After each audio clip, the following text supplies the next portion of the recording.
मृत्यू छायेच्या दरीतून मी जात असलो तरी कोणत्याही अरिष्टास भिणार नाही, कारण देवा तुझी आकडी व तुझी काठी मला धीर देते.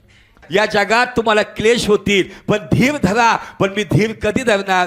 तुझी आकडी व तुझी काठी म्हणजे काय? तुझं वचन. तुझं वचन.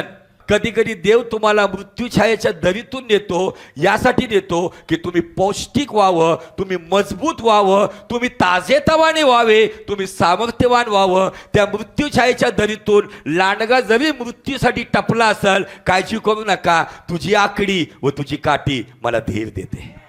Hallelujah, praise the Lord. देवाचं वचनच आहे जे आकडीप्रमाणे आणि काठीप्रमाणे धीर देतं.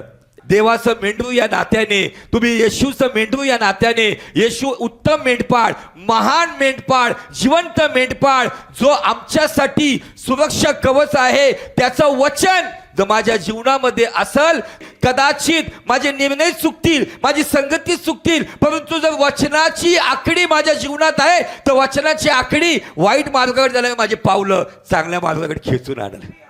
हालेलुया. वचन आकडी काठी आहे, वचन दुधारी तलवार आहे, वचन ढाल आहे, वचन अग्नी आहे, वचन जीवनी पाणी आहे, वचन जीवन देणारं आहे. Hallelujah, praise the Lord.